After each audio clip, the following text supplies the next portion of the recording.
Hello, can everyone hear me? Is this all mic'd? Yeah, very good. Okay, yeah, thank you. As Dean said, I work for The Guardian. I'm a sports features editor there, but I do write as well. So I'm going to talk about working in the office and also a bit about writing. And if you are interested in kind of working in the office, there's the sort of jobs that are available and some things that come off that. The first sort of question I want to ask, you may have been asked this already, but how many people here specifically want to be sports journalists? Quite a lot, okay, surprised by that. And how many, keep your hands up, how many people specifically want to be sports writers? So that's basically everyone, okay. That's brilliant and that's great, and as other speakers have said, you should pursue that dream and look to achieve that, and there are different outlets now which allow you to do that. But it can be difficult as well. The industry is shrinking, and certainly at sort of the national level, the mainstream national level, jobs are more few and far between to be writers. People are just hiring less, and also when you're at that level, people don't tend to leave, so vacancies can be quite difficult. So the thing I sort of wanted to talk about is working in the office, the alternative jobs that can be available at a place like The Guardian or other national papers which you may be interested in. So to give you my background first, I've been at The Guardian for 8 years now. I joined in October 2007. Before that, I'd worked at local level for 4 years. And as other speakers have said, I presume they've said as well, working as a local journalist is a fantastic base to learn your skills and develop sort of basic things like developing contacts and covering all sorts of stories, from your bog standard summer fates and 100th birthdays, but to really complex things like crime cases and court cases and things like that. So it's a fantastic breeding ground if you can get into it, but again, that's another industry that's shrinking a bit as well, so that can be difficult as well. But I did 4 years there, 2 years at my local paper, the Harrow Observer in North London, and then I was news editor at the Ealing Gazette, which is a newspaper in West London, both weekly papers. And I'd sort of given up really being a national sports journalist. I'd sort of applied to various places, but hadn't heard anything, wasn't getting any sort of feedback. And then a friend of mine said to me she'd read that The Guardian was doing a sports trainee scheme, which I had no concept of. So I applied for it in the summer of 2007, and fortunately I got it. And my first year there, they basically just threw me in the deep end, and I was a full-time sports reporter, which was great. It was very hard work. It was basically 7 days a week, but it was fantastic, and I loved it. And then the next guy came the following year because it's on a 1-year contract. And normally what happens is you have your year and then you sort of move on and you get a job elsewhere. But fortunately, they kept me on, and I was working in the office as a sub-editor. But because I'd written consistently for a year, and I think they thought I'd done quite a good job, I was still encouraged to write. So I'd do the odd blog and stuff, and then I would do a match at the weekend, most weekends. And I'll talk about match reporting in a bit as well, which for me is still the most enjoyable thing about being a sports writer. But I have now been office-based for essentially the last 7 years, and I'll talk about the various roles. The job I do at the moment is a features editor working on a commissioning desk, which for me is a really rewarding job. Basically, I'll give you sort of the idea of the overall structure of how it works at The Guardian. So you have the head of sport, who's a guy called Ian Pryor. So he's head of the entire department, and his is quite an administrative role. So he's in charge of things like the budget and staffing numbers and things like that. So he's not particularly hands-on. He can be hands-on, he can obviously play whatever role he likes, but he's more administrative. We then have an editor of the newspaper called Martin Rose, and he is, as the title suggests, he's in charge of the print production, what goes into the paper, how it's presented. We then have a digital editor called James Dart, who's head of the website. Now, Martin and James don't have a lot of control over content. They're more sort of presentational, how things look. And then we have the commissioning desk, which is what I'm part of. So you have a football editor, who's called Marcus Christensen. He's got a deputy called John Brodkin, and then there's 3 of us who work on the non-football side, myself, a guy called Steve McMillan, and Claire Tolley. Now, the way I would say arguably, and obviously other people in the office would disagree with this, but I would say arguably our jobs are the most important, and what we do is we liaise with all the writers on a daily basis to basically plan all the content. So we talk to them consistently about what ideas they've got, what we think they should write. We look at the calendar, what things are coming up that we need to cover. We do short-term planning in terms of just that week, long-term, for instance, like major tournaments like the Ashes, the Rugby World Cup, things like that, the Football World Cup. So a lot of planning. Ian obviously oversees all of that and sort of approves or vetoes certain ideas. And then essentially Martin makes space for it in the paper, and James makes space for it online and how best to present it. It's a very demanding job. I'm in the office sort of 8:30 most days. Monday to Friday, and I don't really leave until about 6:30. And even then, in the morning, you're checking emails, touching base with people, reading what other papers have done online. And then even when you go home, you might be sort of sending the odd email. But it is very, very rewarding. If you read anything on the Guardian's website, so if I say anything non-football, that's gone through either myself, Claire or Steve in some way. We've either come up with the idea, we've taken the idea on board from the writers, we've discussed it then with the other people in the office. So it's come through us in one way. So it's quite a rewarding job in that sense. And like for instance, on Wednesday, I was on my own, Steve and Claire were both off. That was the day Stuart Lancaster was sacked essentially as England coach. So it was my job to kind of manage the entire coverage. As well as doing all the athletic stuff that's going on with doping in Russia. So it was a really full-on job, but it was really rewarding, and it was a case of touching base with all the writers about how we were going to cover it. So we had James Riak went to cover the main press conference, which was just gave us the news story, and then we wanted to do a spread of stuff inside. So our rugby correspondent Rob Kitson did like a big set piece on kind of why we sort of talked with him about what he thought was the main story of the day, and his essentially was why the England job is kind of one of the most impossible jobs in sport because of the structure of English rugby. And then we had other elements to go around it, like who are the runners and riders to replace Stuart Lancaster. That was written by a guy called Michael Aylwin, and then another rugby writer, Paul Rees, wrote a kind of tribute to Lancaster and his sort of legacy. So you're talking to the writers, you're discussing what stories to do, and then you're trying to package it together to make it work in print and to make it online. So as I said, a very rewarding job. Hard, long hours, but also, as I said, something that can give you a lot of fulfilment if the writing opportunities aren't there as well. So just a couple of other things I want to talk about as well is as I said, when my trainee year ended, I became a sub-editor on the paper. Now, I'm sure a lot of you know what a sub-editor is, but in case you don't, that's essentially where you're getting the copy, you're reading it, checking for sort of grammatical spelling errors, and then you're putting a headline on top of it. And also putting a caption for any picture that might be alongside it. It sounds quite basic, and to an extent it is, but it is another job which I found really enjoyable. There's a real sense of camaraderie in the office when you're being a sub-editor because you're basically setting as a team. And, you know, as well as working, you're talking, and you know, you'll notice in any sort of sports office, most of the sort of laughs and most of the joking is coming from the subs desk because, as I said, you do work as you haven't got the pressure of being on the main desk. But you're still sitting as a team and working together. So, and what's likely is if you do want to if you want to go sort of straight into working at a national paper, you're probably more likely to get a job as a sub-editor. You know, if you find out who the production editor is at any newspaper or the chief sub, it's worth emailing them and seeing if there's any subbing shifts going, because there will often be a lot of casual subbing shifts. Because you don't have too many staff subs. You have a core of staff subs, but then you've taken a lot of people who do 1 or 2 shifts in a week. And as I said, it can be really rewarding on a live football night where there's Champions League football or international football. It can actually be quite exciting. Your job as a sub-editor will be to manage the copy as it's coming in, and you know, get it, make sure it fits for print, for deadline, and stick the headline on and stuff like that. So it can be a really rewarding job. It may not be something certainly at your age you'd want to do full time, because I know as someone who's only slightly older that I want to be out the office as well and going to matches as well as putting headlines on match reports. But as I said, it can be a way in. And I don't know how it is at other papers, but at the Guardian's, sub-editors are encouraged to write as well. We have quite a big website, and we encourage blogs from people who work in the office. So when I was subbing, as I said, I was also writing match reports as well.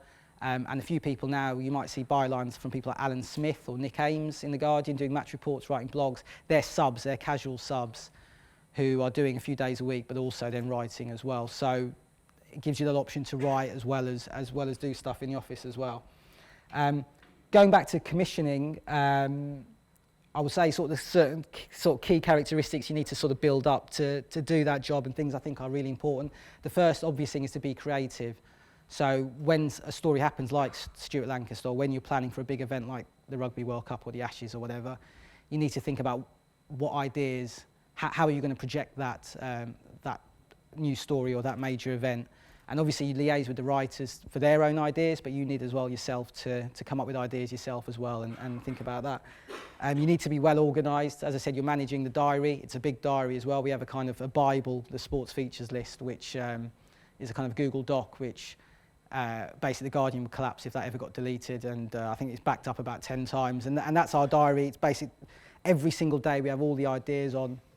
And what happens is we have a planning meeting on a Tuesday afternoon where all the commissioning editors, with Ian, who's head of sport, with Martin, the paper editor, and with James, we go week by week. So we'll, as commissioning editors, we'll present the ideas we've got, which we've either come up ourselves or the writers have given, and Ian essentially will say, that's good, or that's crap, get rid of it. And then we'll proceed from there. And so that, I mean, the sports features list goes on for a few months, but we sort of take it week by week. And you need to be able to manage that and obviously work with writers, their diaries as well. So if someone's off, you can't have too many people off at the same time, because then obviously if something happens, you need someone to write about it. You need very good sort of clear communication skills as well, because you basically you're almost a centre point and you're talking to everyone in the office. You're talking to the writers, you're talking to Ian, you're talking to Martin and James, and then you're also talking to all the subs as well, and sort of layout and the pictures desk as well. So you need to be able to communicate very well. You need to be well-tempered as well. This may not come as a huge surprise to you, but writers can be difficult to work with. The higher up they go, the more demanding they can be as well for all sorts of things. I think my favourite story was, I won't name him, but it was a football writer who was covering the 2010 World Cup, and he called the office and told one of the commissioning editors that his hotel room in South Africa didn't have any windows, which we thought was quite extraordinary. So we double-checked with the admin desk, who had obviously booked the hotel, and said, so-and-so said there's no windows in his hotel room. That seems a bit strange. So she called the hotel, and they were obviously surprised by this as well. And they went to check in his hotel, and he had massive patio doors, which actually opened onto a balcony. And they explained to him that there's windows there. And he said, no, that's a patio door. I know there's, but I want a window as well as a patio door. Which, I mean, this is a journalist we're talking about. We're not talking about a rock star. And it was quite an extraordinary thing, we thought. And so that's the kind of egos you have to deal with. I mean, I know all the writers at The Guardian, they're all lovely people, but they all got egos as well. And that's something you've got to manage as well at that level as well. And the other thing as well, as I said, you've got to be flexible in terms of your times as well. You might have to stay late, you might have to start early, you might have to be emailing people when you're at home, you might have to be emailing people at the weekends. You've got to read the other papers constantly and see what they're doing and learn from them as well. So as I said, it's very demanding, but also very rewarding as well.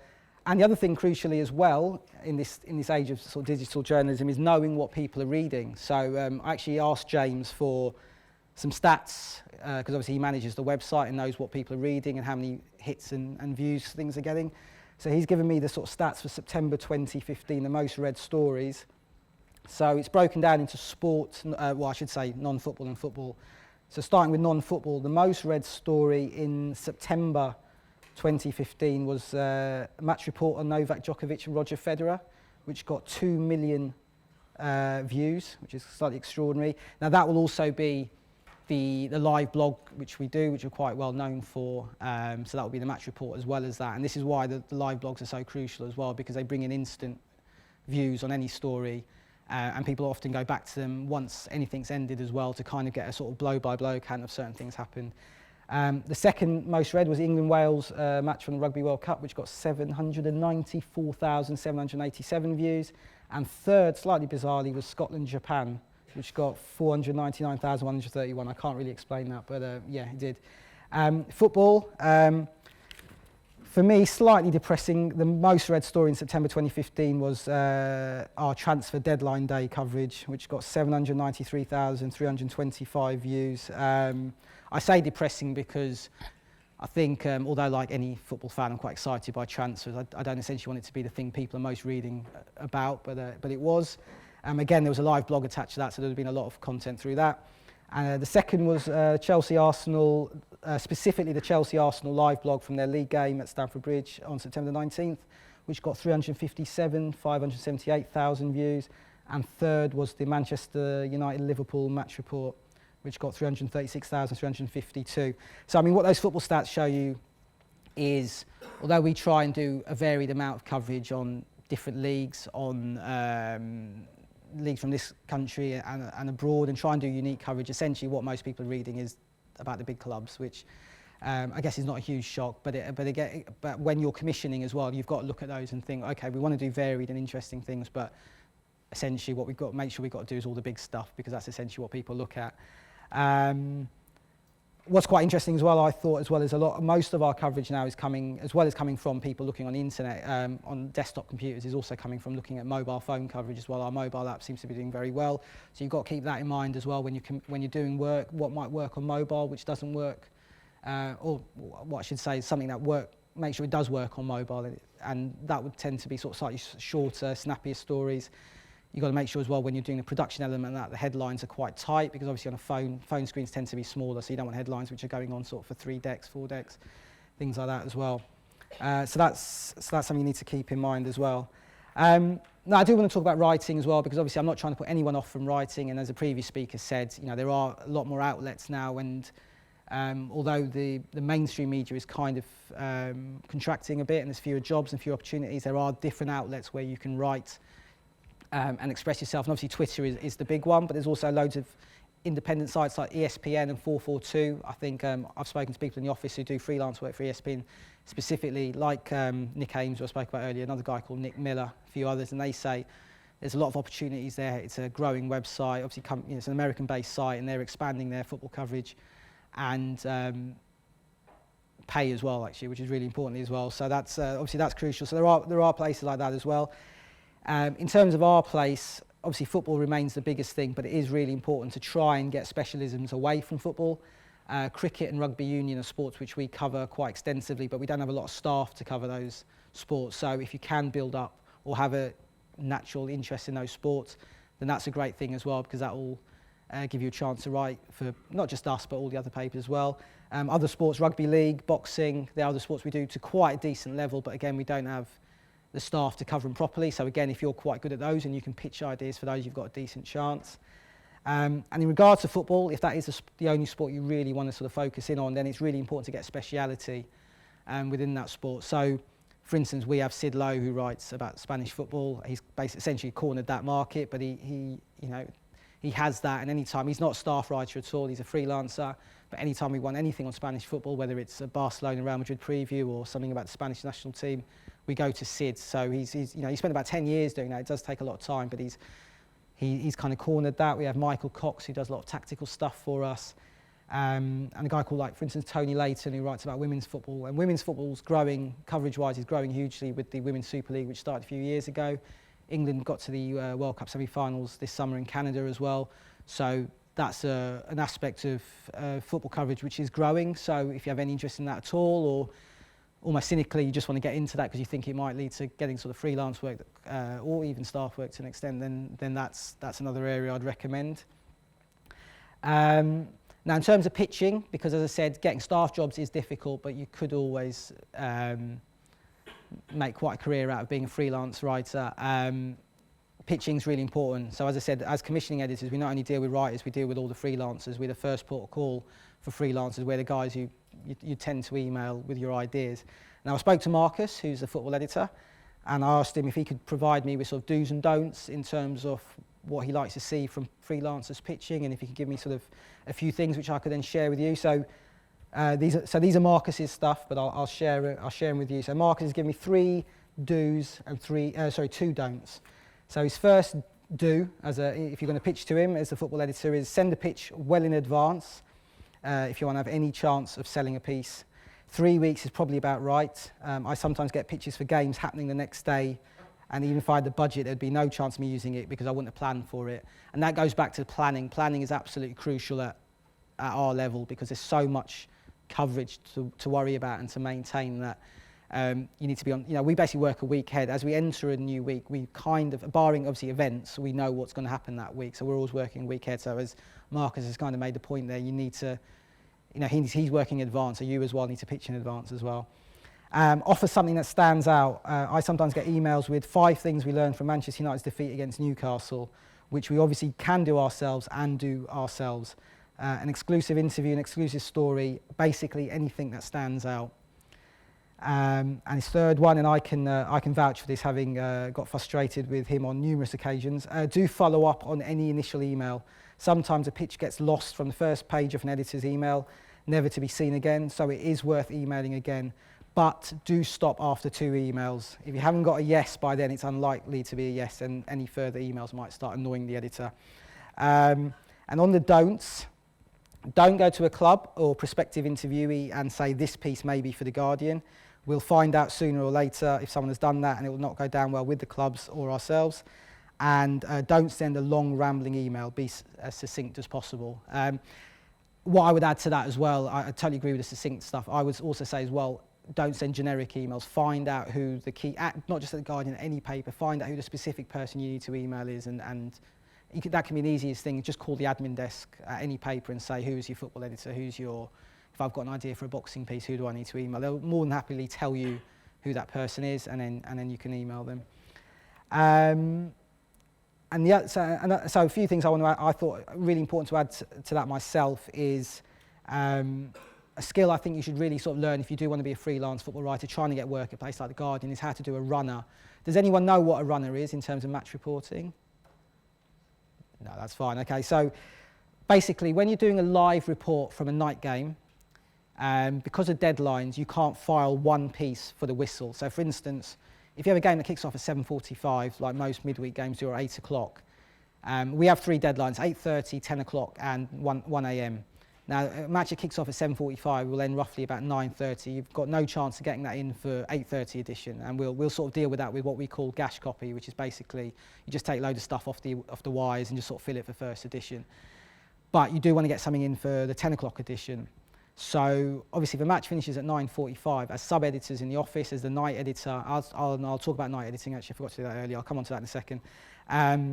We can't take a match report of like 700, 750 words at 9:45 p.m. for 10 o'clock. It's just impossible to sub it, stick a headline on, read it, make sure it's okay. So what we need from people doing night games is a runner. So the way a runner works is, if you're at a game, you'll send over, let's say we want you to write 700 words. We want about 300 to 350 of those words at half time. So you just got to send it on the 45-minute mark. So that means you're writing as you go, basically. Which for me actually might sound sort of daunting, but I actually think that's quite an easy thing to do. Essentially, all you're doing is you just sort of, he had a shot, he had a shot, he had a shot, he missed, he scored, and you just basically, it's almost brainless. You're just kind of typing as you go, but you've got to make sure you hit that sort of word count and you send that at half time. We then need another lump at about sort of 60, 65 minutes, and that almost is up to you in a way, because what it depends on is how much you're going to send for what we call the top and tail. Which is your introduction and your final part. So you can kind of do the maths on that yourself. So if you send half of it at half time, you can break up the second half how you like. So you can send 100 words at 60, 65 minutes, and then you can send your introduction and your conclusion. So we need the second lump at about 60, 65 minutes, and then your introduction and conclusion, as we say, on the whistle, which is pretty self-explanatory. At the final whistle, you need to send. Now, what will then happen is there'll be a sub-editor in the office who is specifically looking after your match report. So what he'll do is he'll watch the copy wires, and when you send the half-time lump, he'll stick that into the slot. He'll read it, as the second half's happening. He'll make sure it all makes sense, factually and grammatically correct. And then when you send over your second lump at 60, 65 minutes, he'll stick that at the bottom of that first lump. And then when you send your top and tail on the final whistle, he'll stick the introduction at the top and the last part at the bottom. So it's almost like blocks, and that will give you a first edition match report, which, on a practical level, that should then be absolutely fine to also then read properly, stick a headline on, and just double check before we goes at 10. And then what happens then is a writer then has about 2.5 hours to do a rewrite for the 1 a.m. edition, which is the final edition. Most of you will read the final edition. So if you go and get a newspaper from the newsagent, whatever, you'll read the 1 a.m. final edition. And what that will include, obviously that will be rewritten if the writer wants to rewrite, but crucially also contain quotes from the managers' press conferences which happen after the game as well. So first edition reports don't contain any quotes. Second editions tend to do. As a previous speaker was saying as well, what most papers do now as well is they want they put the reports online straight away. So often if you go to our site, most sites, after a game, if you give it sort of 10 or 15 minutes, you'll see the first edition match report, and then that will be overwritten by the rewrite later. As writers, I know this from doing match reports, you hate your first edition going online, basically, because it's really rough. It's really, it can be also stupidly unbalanced as well, because what will happen often, I've done games where it's sort of 0-0 up to sort of 65 minutes, and you're writing what a boring game it is, and then your last pass says, and then meanwhile there were 3 goals in the last 15 minutes, because you've got no time to really describe them. So it doesn't read very well. So we don't like our first editions going online, but it's the world we live in now. We've got to try and get those reports online as quickly as possible, so you can sort of draw readers in, and that's kind of the service you're also trying trying to provide as well. So what I would say to you is if you can learn how to do runners, now there's various ways you can do that. You can quite basically just do them at home. You can watch a live game on TV and just literally practice to do a runner and just sort of email yourself, which may sound bizarre, but that's one thing you can do. The other thing as well, you can try and get accreditation. I mean, the thing I'd recommend is trying to get accreditation for games. It's something I did when I was at journalism college. And I went to Arsenal a couple of times, I went to Spurs, QPR, just so you get a feel of sitting in a press box as well, which is quite a unique experience. I mean, press box vary. The previous speaker was talking about Arsenal. Arsenal is, the Emirates has got an amazing press setup. You know, as he was saying, you get fed like a king before the game, and then the press box is absolutely enormous. Other grounds, it's a lot tighter, but that's quite a good experience to learn as well, what press boxes are like, how they vary, how you work in them. So I would recommend trying to get accreditation if you can, and just learn how to sit in a press box and write from there. But I think if you can learn how to do a runner, and then when you are pitching to football editors at various papers, if you can say, I can do a runner, then that will certainly improve your chances of getting sort of freelance work as well. And specifically in regions where most papers don't have writers. So for instance, I mean, Yorkshire's a key one. We don't have a staff writer based in Yorkshire. We also don't have anyone in the West Country. We don't have anyone in Norfolk, Suffolk, just because of staffing numbers essentially, but also because historically those areas haven't had teams where a national paper you feel you need to cover. I mean, Leeds obviously for a long time, but they've fallen away a bit, and so you don't have someone specifically covering them anymore. So if you can base yourself in those areas and you say, look, I can go to Ellen Road on a Wednesday night and cover the game against Brighton, I can do a runner, instantly you're going to attract the interest of commissioning editors, and that'll get you work as well. So that's one thing I'd recommend. Two other things from my point of view as well is, just as a general point, don't lose the sense of how important it is and also how good it is to speak to people on the phone. I think there's one thing I've noticed in kind of modern journalism when I read blogs and things on various sites and on Twitter is there's no quotes from anybody. People are writing sort of opinion pieces on things and they've not spoken to anyone. And I think my feeling as a journalist is there's no way you can know everything about a certain topic. There are people who know more than you, and I still, being slightly old school, having gone through the local journalism route, whenever I'm writing a blog, a feature, I still instinctively think, who can I speak to about this piece? Who might know more about this topic than me? And I'll always try and get numbers and speak to people. And I personally still think that's a really great skill to have.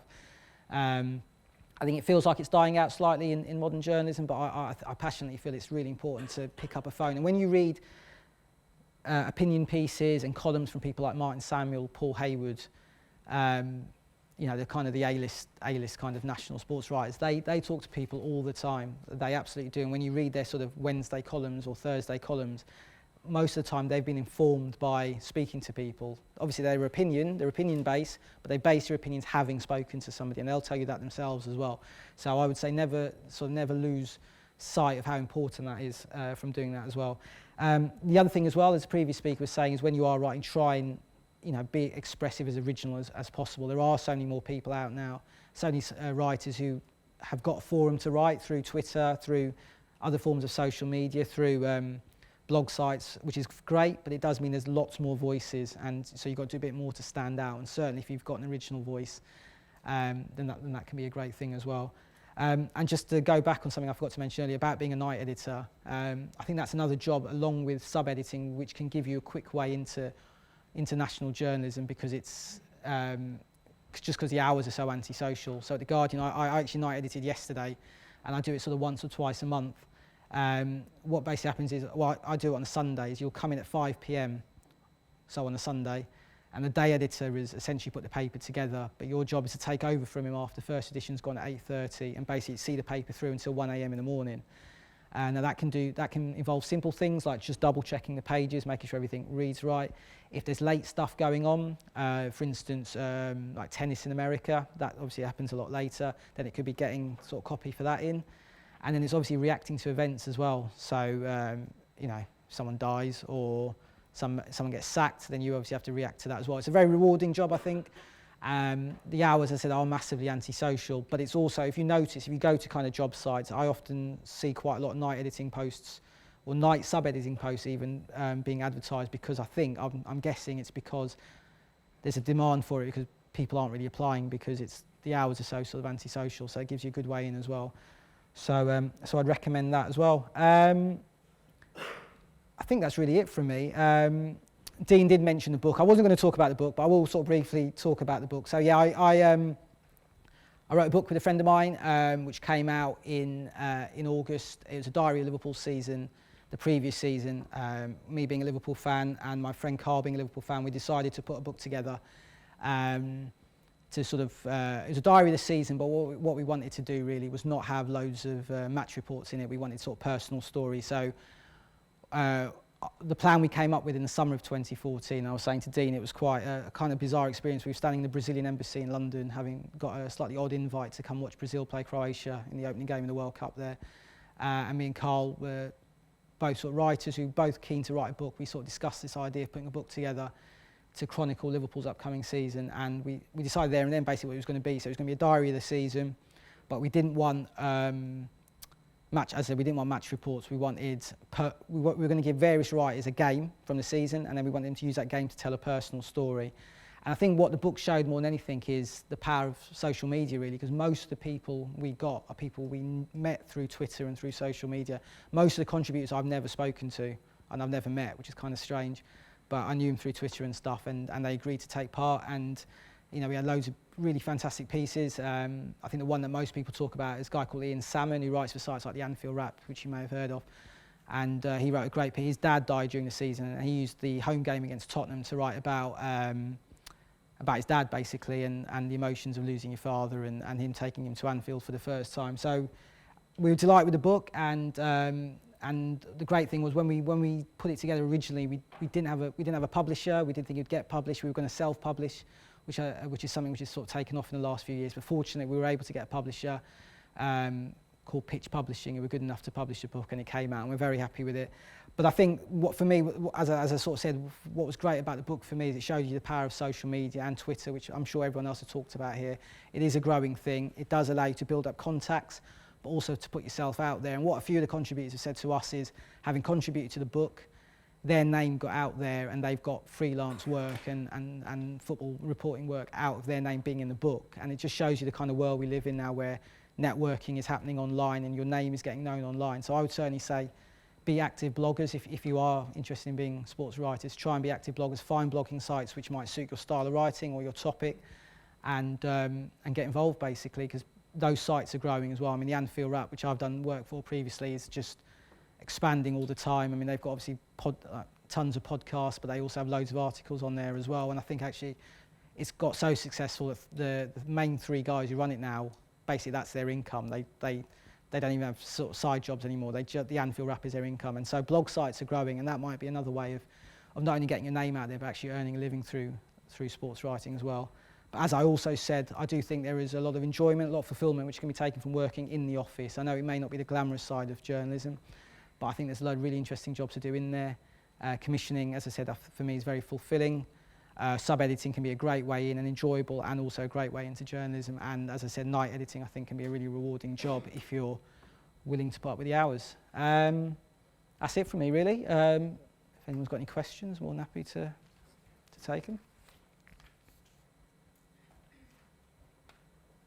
I think that man there was first up. Yeah. Like the Guardian's quite like confidential in its football coverage. Yeah. Like Sydney and like James Horncastle. Do you think that's like an area that British and English writers should be tapping into, and maybe like get into like a secondary league or like football? Yeah, well, it's what I said. I think if you can get speciality, it's going to help you stand out. As I said, Sid's been doing it for sort of 10 or 15 years. He moved over. His story's slightly strange, actually, because he was a student in Spain. He was interested in football, but wasn't actually interested in being a football writer. I think it was around the time David Beckham went there in 2003. Obviously, there was a lot of interest suddenly in this country in La Liga, and I think he realised there was a bit of a market there, and he'd been encouraged by people back here who he knew. He said, look, you should put yourself out there as someone who can write about Real Madrid, who can follow Beckham round, and that's how he built his sort of reputation. But absolutely, I think, yeah, he said James Horncastle sort of does a lot on Serie A, Paolo Baldini's the same for us, Raf Honigstein does a lot on Bundesliga. I think certainly the interest in European football is growing. I mean, we've been doing it for a few years now and have sort of dedicated blogs to it, and we do it sort of maybe bigger than a lot of other people, but I think other people are getting on top of it now, just because A lot more shown on TV. I think the Champions League's become increasingly more sort of interesting and important in terms of coverage. So yeah, absolutely. But I would suggest if you're going to do that as well, you kind of need to go to that country and experience it as well. I think if you're sort of saying, I'll write you a piece on the Russian Premier League, I don't know what the Russian Premier League's called, the Russian Premier League, but you've never been to Moscow or whatever, then that's going to look a bit ridiculous. You'd probably want to go to that country for a bit and experience it and then pitch. But absolutely, I think European football coverage is growing massively, and if you can tap into that, then that, again, that's one of those areas which can make you stand out. Yeah. Have you got any plans to extend into like China with their league growing out Asian football?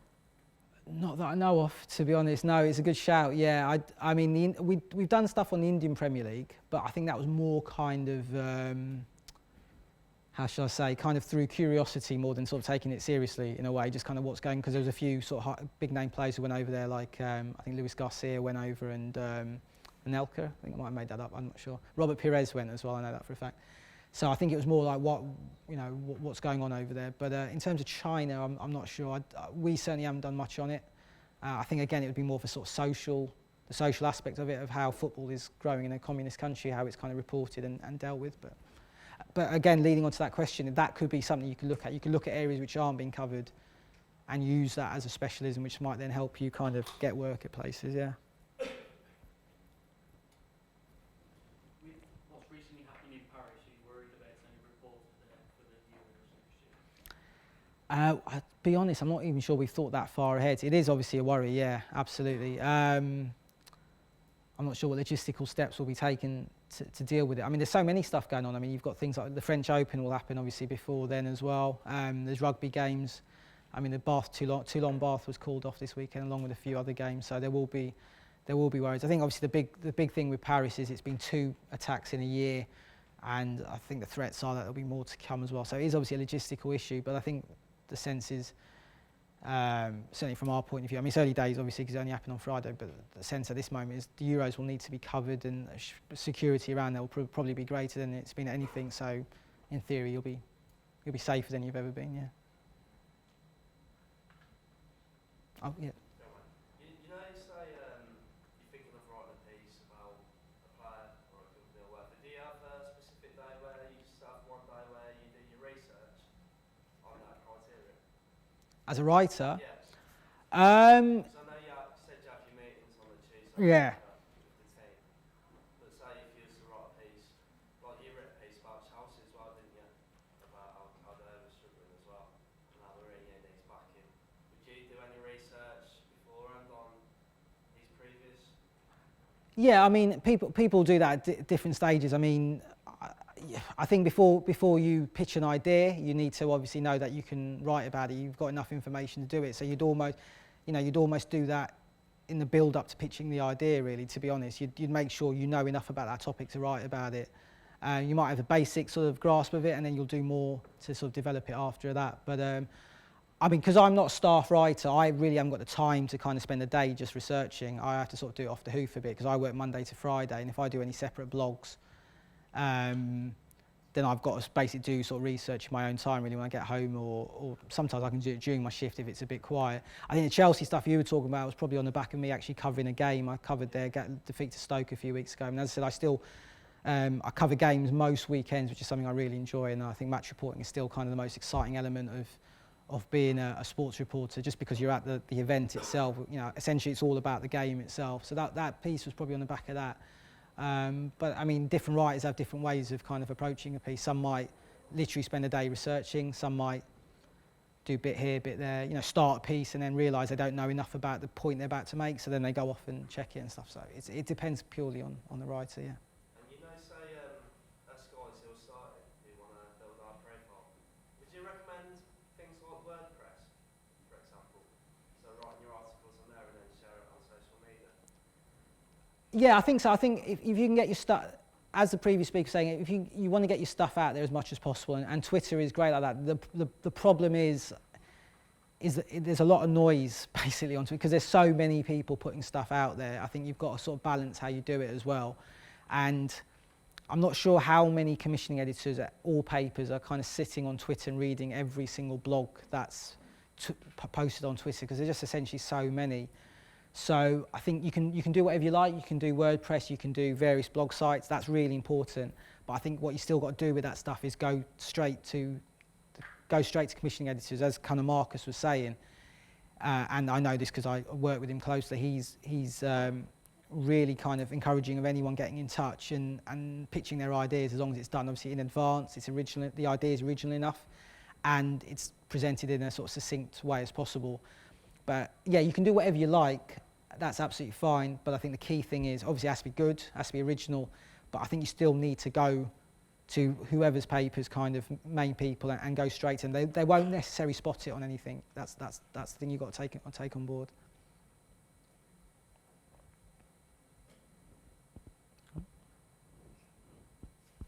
Oh, sorry. Sorry. Sorry. I'm planning to go back to South Korea next summer for a month. So if I was like reporting there a bit like freelance and I had a good story, could I like, what would my chances be if I rang up like, hey up Sachin, I've got a good story about jump at the waters?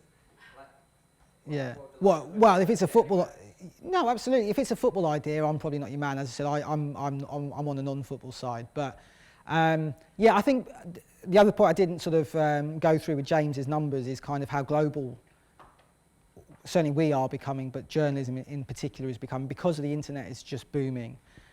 People obviously can look at pieces from all sorts of different regions and all sorts of different areas, and you've got to take that on board and what works. I mean, we get a lot of views from America, and that's actually affecting how we write as well. I wrote a piece recently about a coach called Martin Pert, who's the assistant manager of Vancouver Whitecaps, and he's from Norwich, and he'd coached at various places in England, and now he's working in Vancouver. And I wrote in the article, I can't remember the exact paragraph, but I used a line on this side of the Atlantic, and I was told you can't say on this side of the Atlantic because people in America will be reading this, so that won't make sense to them because they're on that side of the Atlantic, so we're on this. So things like that. So which is like, even for me who's been doing this for 8 years, that just kind of like threw me. I was like, you know, even I'm doing that now as well. So I don't think nobody's fully grasped how kind of expansive journalism, sports journalism, is going to become and will become.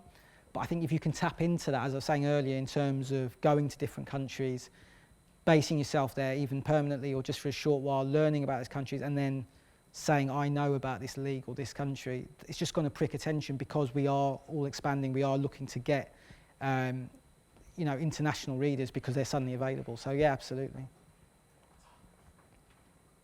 think we're going to end it there. Just before we, thank you very much, Sachin. That's right.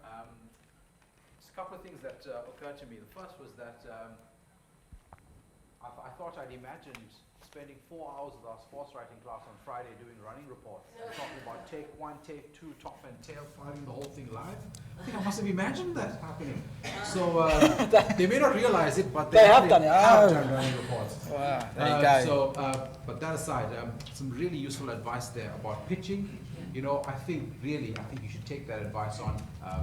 Look at the hashtag. We're going to storyfy it later. Some really good advice there on how to pitch to the Guardian. And I'm gobsmacked that the Guardian does not have a staff sports writer in Yorkshire. Yeah, absolutely. Send you my CV. There's a vacancy there, absolutely. Right. Yeah. So all that's left for us to do is to thank Sachin for his time.